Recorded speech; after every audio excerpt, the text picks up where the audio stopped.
जय श्री कृष्णा।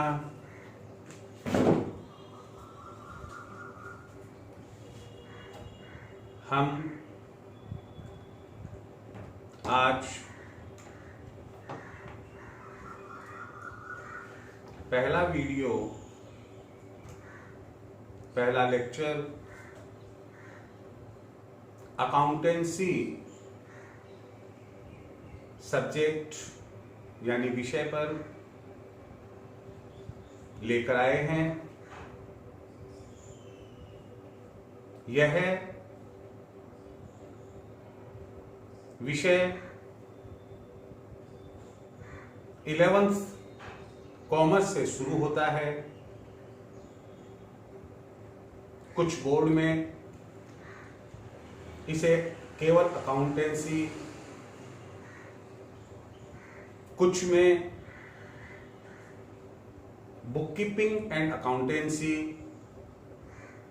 कुछ में फाइनेंशियल अकाउंटिंग आदि नामों से रिकमेंड किया गया है।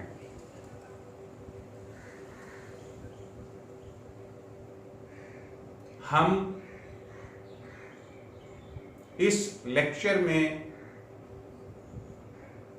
सबसे पहले अकाउंटेंसी से संबंधित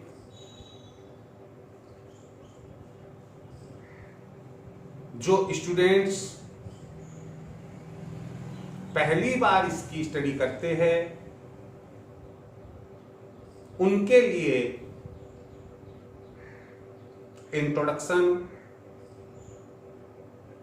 एंड टर्मिनोलॉजी, पारिभाषिक शब्दावली पर विचार करें। जब एक स्टूडेंट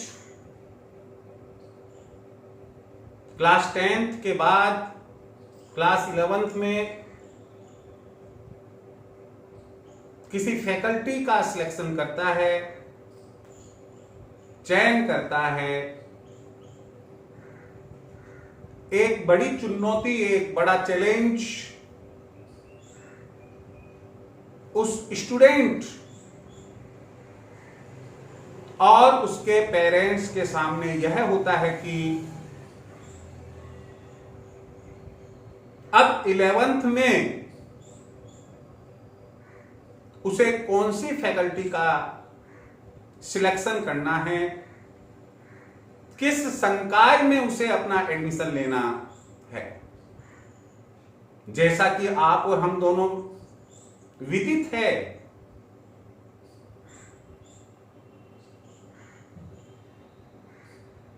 कि मुख्य 3 संकाय होती है, 3 फैकल्टीज होती है, arts, commerce and science. Present era में जो इकोनॉमिक एरा है, जहां सांस लेने का भी पैसा लगता है, हम बिजली, पानी, गैस, खाना पीना, ओढ़ना, बिछाना, हर चीज इकोनॉमिक वैल्यू में आंकी जाती है। वहां यह जरूरी हो जाता है कि अगर स्टूडेंट की रुचि है, आपके वार्ड की रुचि है,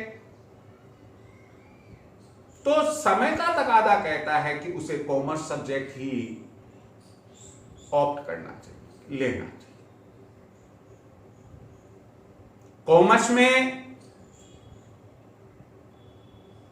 आगे जाकर ना केवल student administrative job, state services, central services में ही जा सकता है, बल्कि अगर वो प्रोफेशनल एग्जामिनेशन में भी अपीयर होना चाहता है तो सीए, सीएस, सीएमए बनकर अपनी सेवाएं समाज को, सोसाइटी को दे सकता है। अगर केवल ग्रेजुएट होकर कहीं सर्विस में जाना चाहता है, अच्छी पोस्ट एक्वायर करना चाहता है, तो हर स्टेट गवर्नमेंट जूनियर अकाउंटेंट की पोस्ट निकालती है।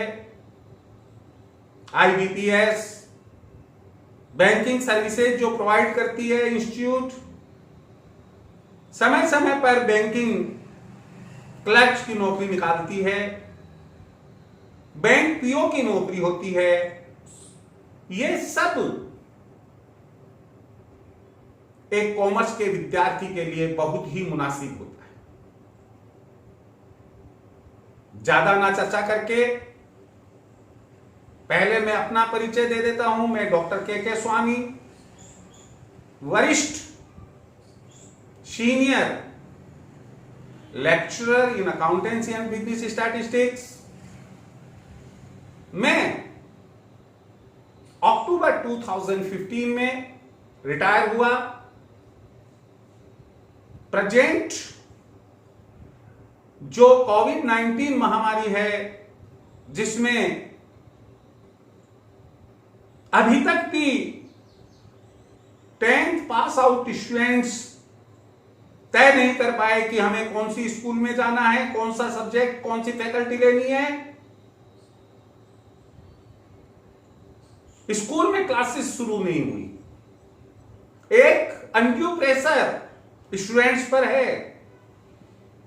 आप आइए, एडमिशन लीजिए, ऑनलाइन पढ़ाएंगे, प्रेस्क्राइब बुक जो उनके होती है पढ़ाते। मैं राजस्थान विजयनगर अजमेर जिले को बिलोंग करता हूं और ये जो वीडियो अपलोड करने का मेरा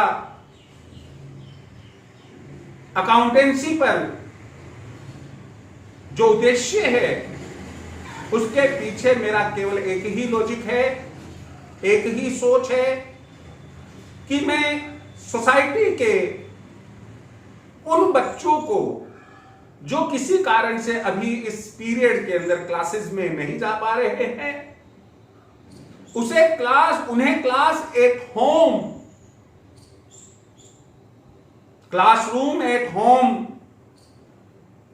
का एनवायरनमेंट मिले। आप और मैं रूबरू वैसे ही बात करेंगे जैसे कि क्लासरूम में होती है। आपकी क्वेरी है, आप कमेंट बॉक्स में डालिए, मैं आपकी क्वेरी का जवाब दूंगा। आप अगर ध्यान से मेरे वीडियो को देखेंगे, आपको कोई भी बुक रिकमेंड करवाई जाए, आप इंग्लिश मीडियम के स्टूडेंट है, हिंदी मीडियम के स्टूडेंट है, कुछ भी है, आपको डीके गोयल की, टीएस ग्रेवाल की एडवांस्ड अकाउंटेंसी जो फाउंडेशन कोर्सेज करते हैं सीए स्टूडेंट्स, आरएल गुप्ता की, शुक्ला ग्रेवाल की, एसएन माहेश्वरी की, कारपोरेट अकाउंटिंग जेआर मोंगा की, there are so many books in our India.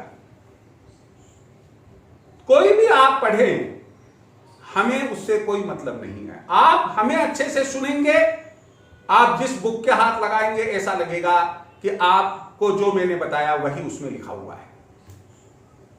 केवल हिंदी इंग्लिश लैंग्वेज का डिफरेंस पड़ेगा, इसके अलावा कुछ भी नहीं है। और वैसे भी देखा जाए तो जितने भी न्यूमेरिकल्स होते हैं अकाउंटेंसी में, वो सारे के सारे ही इंग्लिश में होते हैं। चाहे वो आप हिंदी मीडियम की स्कूल में एडमिशन लेंगे तो भी इंग्लिश में ही करना है काम, और इंग्लिश मीडियम में तो इंग्लिश में ही एग्जाम देना है। चलो हम शुरू करते हैं। एक बात और कह देते हैं हम आपको, हमारे वीडियो को देखने के साथ साथ जो पास में लाइक, शेयर और सब्सक्राइब के बटन बने हुए हैं, उन्हें प्रेस करें। अपने कमेंट्स यदि कोई हो कमेंट बॉक्स में दे। हम आपको अब इंट्रोडक्शन की तरफ ले चलते हैं। सबसे पहले मैंने आपके सामने जो बोर्ड है उस पर लिखा है accountancy, introduction and importance of accountancy. इसका मतलब है सब्जेक्ट हमारा अकाउंटेंसी है, उसमें टॉपिक है introduction and importance of accountancy. Class 11 के लिए लेक्चर नंबर 1 एक प्रोवर्ब है, एक लोकोक्ति है जो आपके फोरफादर्स भी जब पढ़ते थे उनसे आप डिस्कस कीजिएगा, पुराने व्यापारियों से डिस्कस कीजिएगा। आपको वो कहेंगे कि सबसे पहले पहले ये क्लास 9 से शुरू हुआ करती थी, सबसे पहले हमें पहले लिख पाछे दे भूल पड़े कागज से, ये कहावत बताई जाती थी। इसका मतलब क्या है? यह मामूली कहावत नहीं है। हर छोटे से छोटे बिजनेस से लेकर बड़ी से बड़ी कंपनी के लिए यह इंप्लीमेंट होती है, और ना केवल बिजनेस के लिए बल्कि अगर हम हमारी फैमिली में भी अकाउंट्स मेंटेन करते हैं तो वहां पर भी। इसका मतलब होता है पहले लिख पाछे दे। मैं आपको 100 रुपए देना चाहता हूं, 100 रुपए आपको देने के पहले मैं आपका नाम लिखूं अपनी बही में, 100 रुपए की रकम लिखूं और उसके बाद में 100 रुपए दूं। कभी भी ये गलती ना करना, पहले 100 रुपए दे दिए, लिख लेंगे। वो लिख लेंगे में एक ह्यूमन बीइंग का जो स्वभाव है, जो नेचर है, वो भगवान ने भूलने का दिया है। हम दिन भर में सैकड़ों हजारों ट्रांजैक्शंस होते हैं, यदि उन्हें कागज पर नहीं लिखेंगे, यानी कि बहियों में, अकाउंटिंग बुक्स में नहीं लिखेंगे, हम मेंटली उन्हें याद कदापि नहीं रख सकते हैं। ध्यान रखिएगा इस चीज। इसीलिए ये कहावत बनी है, पहले लिख पाछे दे भूल पड़े कागज से ले। यहां मीनिंग में हम आपको बताते हैं कि बुक प्लस कीपिंग, 2 शब्दों से मिलकर यह बना है बुक कीपिंग। इसका मतलब होता है पुस्त पालन, हिंदी में अर्थात पुस्तकों को रखना। थोड़ा और स्पष्ट शब्दों में, पुस्तकों को सुव्यवस्थित तरीके से रखना। सवाल ये हुआ, आप स्टूडेंट सोचेंगे यार मैं भी तो मेरे बुक्स अच्छे करीने से जमा कर रखता हूं, वेल तरीके से रखता हूं अपनी अलमीरा में, तो क्या यही बुक कीपिंग है? नेवर। यहां पुस्तकों से मतलब है एक व्यवसाय की हिसाब किताब की पुस्तकें, और रखने का मतलब है कि आप लेखा रखने के जो रूल्स है, जो प्रिंसिपल्स है, जो कंसेप्ट्स है, उन तमाम को ध्यान में रखते हुए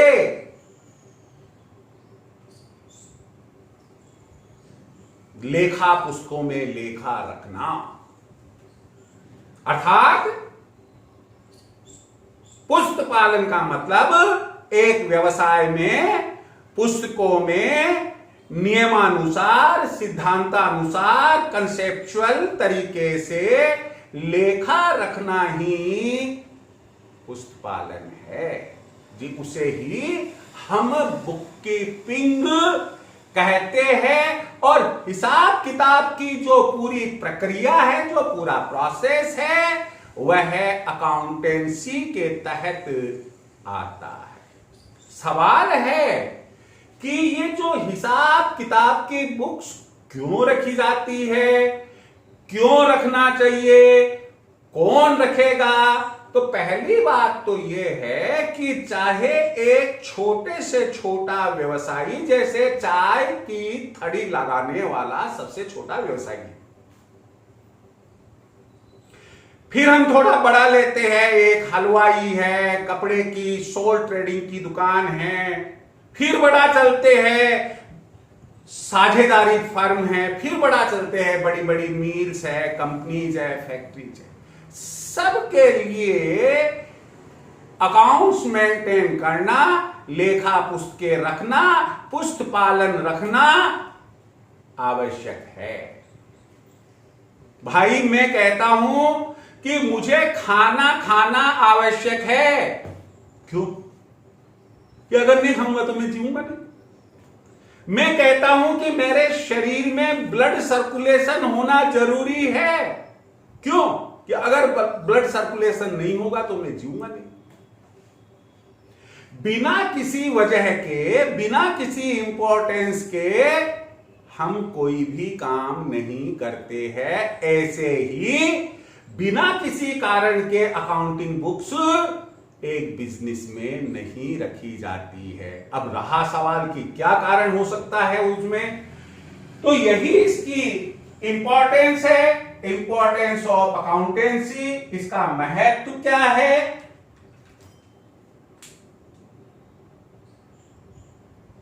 इसका महत्व क्या है? पहला, स्वयं व्यवसाय के लिए।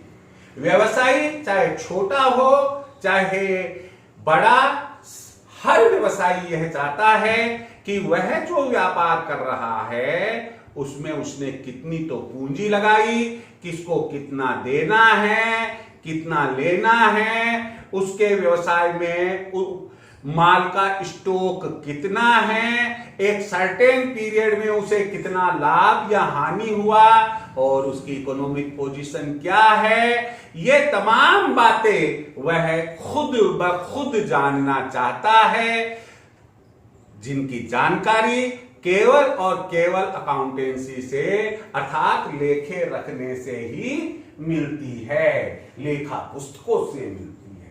सेकंड नंबर पर है लेनदार एवं देनदार। अगर एक बिजनेसमैन गुड्स परचेज करता है, एसेट परचेज करता है, और वो भी उधार खरीदता है, क्रेडिट पर खरीदता है, इसका मतलब वो कुछ समय बाद में उसको उस गुड्स का पैसा देगा। आप दुकान पर गए, परचूनी की दुकान पर गए, भाई घर से लिस्ट दी है, अंकल ये सामान दे देना। उनने कहा 1100 रुपए हो गए। आपने कहा अंकल, पापा ने कहा लिख लेना, नामे कर देना। गलती से उसने पूछ लिया, बेटा पापा ने कब पेमेंट करने की कही है? पापा ने कहा 10 दिन बाद में देंगे। तो वो जो 10 दिन बाद में हम उस परचूनी वाले को पेमेंट करेंगे, तो आपके घर की बुक्स में वो परचूनी वाला एक लेनदार है, जो कि आपके पापा से 10 दिन में 1100 रुपए लेगा। चाहे यह बिजनेस हो चाहे घर हो, हम यहां बिजनेस टर्म्स में बात कर रहे हैं। बिजनेस में जनरली कैश के साथ साथ क्रेडिट ट्रांजैक्शंस होते हैं, और जब credit purchase of goods and credit purchase of assets होती है, तो ऐसे केस में लाजमी है कि वहां क्रेडिटर्स होंगे, लेनदार होंगे ही होंगे। और इसके ठीक उल्टे हम चलते हैं। हमने बिजनेस कर रखा है, हम मान लो एक कपड़े का व्यापार करते हैं, हमारे एक मित्र आए और कपड़ा लिया, 21,000 रुपए का लिया, 10,000 रुपए तो दे गए, 11,000 के लिए अरे यार अभी शादी के बाद में देंगे यार। तो हम उस अपने मित्र के 11,000 रुपए मांगने वाले हो गए। यहां वह हमारा मित्र एक डेटर होगा, हमारे बिजनेस के लिए देनदार होगा। तो जब क्रेडिट सेल्स होती है बिजनेस में, उससे डेटर्स उत्पन्न होते हैं। क्रेडिटर्स और डेटर्स, इनके लिए हिसाब किताब क्यों जरूरी है? क्रेडिटर्स बिजनेस की सॉल्वेंसी कैपेसिटी जानना चाहता है, और डेटर्स के लिए हम एवरेज कलेक्शन पीरियड जानना चाहते हैं। ये जो अभी मैंने सोल्वेंसी कैपेसिटी और एवरेज कलेक्शन पीरियड, क्रेडिटर्स के केस में एवरेज पेमेंट पीरियड, ये जो टर्म्स है ये आपके 11th में अभी इतनी काम नहीं आएंगे जितने की बाद में 12th में और उसके बाद आपके काम आएगी। एक चीज ध्यान रखिएगा, ना केवल अकाउंटेंसी 11th में ही रहेगी आपके, बल्कि एकेडमिक साइड में अगर आप एमकॉम अकाउंटेंसी में करते हैं तो वहां पर भी आपके अकाउंटेंसी का एक पेपर हर हालत में होगा और ये तमाम बेसिक चीजें उस समय आपके काम आएगी। तीसरा, बैंक एवं वित्तीय संस्थाओं के लिए, बिजनेस शुरू करने के लिए व्यापारी अपना खुद का पैसा लगाता है, लेकिन कभी कभी ऐसा भी महसूस होता है कि पैसे की कमी के कारण बैंक से लोन लेना पड़ सकता है, कोई प्राइवेट फाइनेंस कंपनी से लोन लेना पड़ सकता है, तो वो उस बिजनेस की जो अकाउंटिंग बुक्स है उनसे तैयार profit and loss account and balance sheet देखना चाहते हैं, तो बिना उनके देखे बैंक या फाइनेंशियल इंस्टीट्यूट कोई लोन पास नहीं करती है।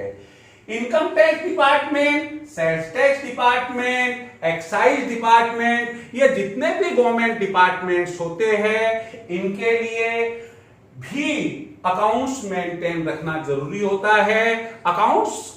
अकाउंटिंग बुक्स होती है तो हम ये एक बिजनेसमैन ये बता सकता है कि उसकी एक पर्टिकुलर फाइनेंशियल ईयर में कितनी इनकम हुई, इनकम टैक्स के लिए कितनी टर्नओवर यानी सेल्स हुई, सेल टैक्स के लिए कितना उत्पादन हुआ, ये एक्साइज ड्यूटी के लिए काम में आता है। तो यहां ये अकाउंटेंसी वहां पर भी काम आती है। फॉर इन्वेस्टर्स, हमारा बिजनेस एक कंपनी का व्यवसाय है, हमारे बिजनेस में शेयर्स भी हमने कंपनी ने इश्यू कर रखे हैं, डिबेंचर्स भी इश्यू कर रखे। देखिए ये शेयर्स, डिबेंचर्स 12th में हम आपको बताएंगे, लेकिन यहां एक जरूरी बात होती है, इसकी इंपॉर्टेंस। कुल मिलाकर जिन पक्षकारों ने हमारे बिजनेस में विनियोग, इन्वेस्टमेंट कर रखा है, वो हमारे बिजनेस की प्रोग्रेस जानने के लिए हमारी अकाउंटिंग बुक्स की स्टडी करते हैं और उनसे वो profit and loss account and balance sheet लेकर कुछ एनालिसिस करके स्टडी करते हैं। कोर्ट में एक सबूत, एविडेंस के रूप में भी अकाउंटिंग बुक्स काम आती है। एक्स कहता है साहब मैं इस व्यापार के 1 लाख रुपए मांगता हूं और व्यवसाय कहता है साहब मेरे तो नहीं मांगता। अगर प्रॉपर अकाउंटिंग रखी है, ऑडिटेड अकाउंट्स है, तो ऐसे केस में कोर्ट उन ऑडिटेड अकाउंट्स को एक एविडेंस के रूप में लेता है। तो इस प्रकार से हमने आपको लास्ट में लिखा कि छोटे से छोटे व्यवसाय से लेकर एक बड़ी से बड़ी कंपनी के लिए हिसाब किताब रखना और हिसाब किताब रखने के लिए आवश्यक पुस्तकें रखना अति आवश्यक है। ये हुई इंपॉर्टेंस। स्टूडेंट्स, हम जल्दी ही न्यूमेरिकल्स पर ही आएंगे, लेकिन जो जरूरी इंट्रोडक्टरी, एलिमेंट्री पार्ट है थियरी का, जिसके बिना आप आगे नहीं बढ़ सकते हैं, वो मैं ब्रीफ करके आपको बतलाना चाहता हूं, ताकि आपको न्यूमेरिकल्स करते वक्त किसी भी प्रकार की कोई problem terminology point of view से नहीं आए। यही हमारी कोशिश है। अब ये जो टर्मिनोलॉजी, पारिभाषिक शब्दावली है, इसमें हमने सबसे पहले लिया है व्यवसाय, बिजनेस। अब आप कहते हैं कि साहब हम तो जानते हैं। नो नो नो, एक लेमैन, एक साधारण व्यक्ति केवल हम ये कह देते हैं वो एक व्यापारी है, वह एक व्यापार है, ऐसे नहीं होता है। व्यवसाय मेनली 3 प्रकार का होता है। एक ट्रेडिंग बिजनेस होता है, दूसरा मैन्युफैक्चरिंग बिजनेस होता है और तीसरा सर्विस बिजनेस होता है। ट्रेडिंग बिजनेस में बनी बनाई वस्तु क्रय करके बेची जाती है। जैसे आप रेडीमेड गारमेंट्स की दुकान लगाते हैं, आप शर्ट्स और ट्राउजर्स, जीन्स जिस रूप में खरीदते हैं उसी रूप में बेचकर लाभ कमाते हैं।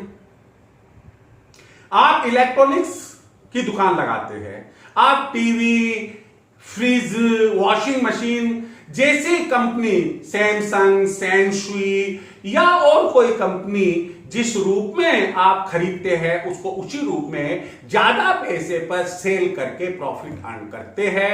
ऐसा कम मूल्य पर खरीदना, अधिक मूल्य पर बेचना, जनरली यह क्रय विक्रय वस्तुओं का करके अपना लाभ या हानि कमाना, यह जो क्रिया है, इसी कार्य को हम क्या कहते हैं? उसे ट्रेडिंग बिजनेस कहते हैं। बनी बनाई वस्तु क्रय करके विक्रय करने का व्यवसाय। सेकंड, निर्माणी व्यवसाय। आज ये मेरे हाथ में एक स्टिक है, ये हाथ में मेरा मार्कर है, आपके घर पर दुनिया भर का सामान है, कपड़े लत्ते, यूटेंसिल्स वगैरह वगैरह वगैरह। क्या कोई भी फूंक मारने से तैयार हुआ है? नेवर। वो किसी ना किसी फैक्ट्री में, आपका मोबाइल है सैमसंग का, वो सैमसंग कंपनी से तैयार हुआ है। सैनशुई का है, सैनशुई कंपनी से तैयार हुआ है। ओप्पो का है, ओप्पो कंपनी ने तैयार किया है। वीवो का है, वीवो कंपनी ने तैयार किया है।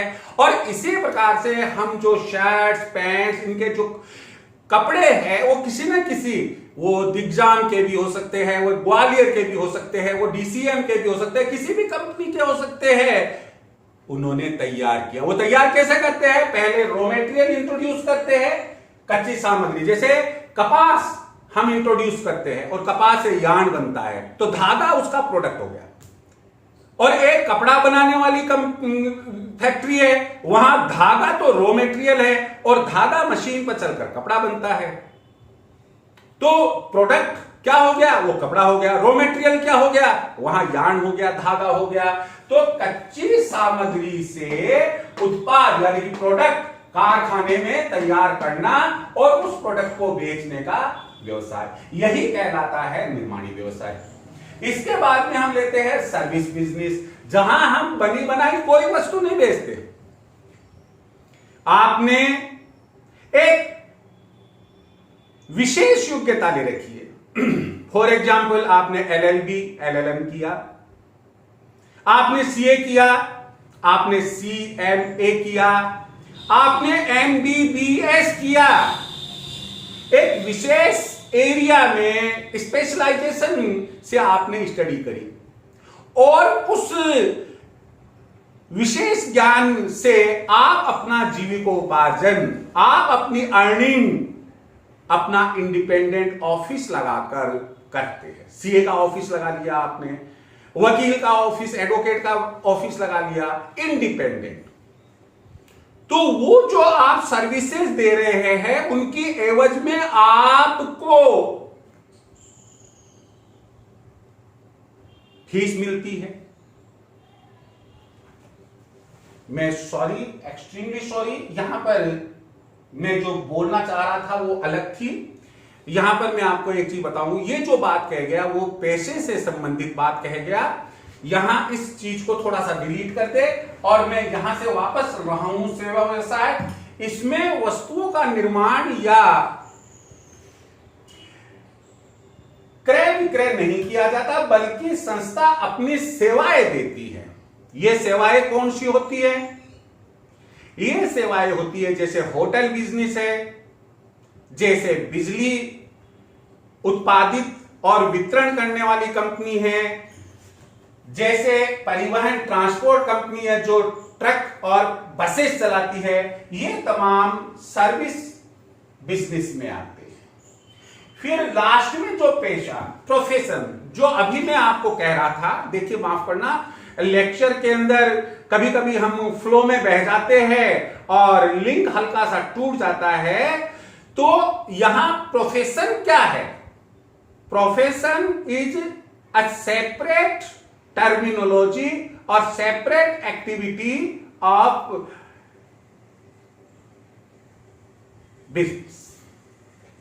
बिजनेस और प्रोफेशन दोनों अलग अलग है। यहां जो प्रोफेशन है इसमें हम आपको कहेंगे कि एक व्यक्ति जब कोई विशेष योग्यता लेता है, एक व्यक्ति जब किसी विशेष स्पेशल एरिया में कोई स्पेशलाइजेशन करके योग्यता लेता है, जैसे सीए करता है, सीएमए करता है, एमबीबीएस करता है, एलएलबी या एलएलएम करता है, इंजीनियरिंग बीई या एमई करता है, उसके पास में एक विशेष योग्यता हो गई। उस विशेष योग्यता को काम में लेते हुए अगर वह अपना इंडिपेंडेंट ऑफिस लगाकर अर्निंग्स करता है तो उसका ये कार्य प्रोफेशन कहलाएगा, पेशा कहलाएगा और वह स्वयं एक प्रोफेशनल कहलाएगा। लेकिन अगर यही व्यक्ति अगर किसी दूसरी कंपनी में, दूसरे ऑर्गेनाइजेशन के अंदर अपनी नौकरी करते हैं, सीए एक अकाउंट्स क्लर्क बन जाता है, एमबीबीएस वो एक मेडिकल ऑफिसर बनकर काम करने लग जाता है, एडवोकेट एक लॉ ऑफिसर बनकर काम करने लग जाता है, तो उनका वह कार्य प्रोफेशन की कैटेगरी में नहीं आएगा।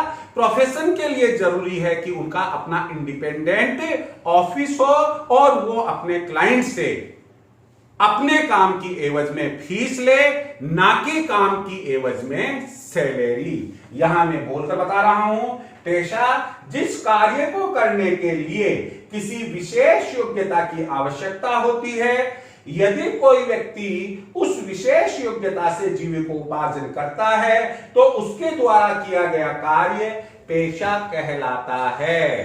तो इस तरह से हमने आज केवल बिजनेस एंड प्रोफेशन के संबंध में जानकारी ली। इसके बाद मेरा वीडियो कंटिन्यू रहेगा। रोजाना में एक कोशिश मेरी रहेगी रोजाना एक लेक्चर अपलोड करने की। क्लास 11 के स्टूडेंट्स इसे खूब अच्छे से एक बार, दो बार, तीन बार, जितनी बार वो सुनेंगे, देखेंगे, उतना ही उनको फायदा होगा। ध्यान रखिएगा, लाइक, सब्सक्राइब, शेयर करना ना भूलें। Thank you very much. Screen आपके सामने कुछ मिनट के लिए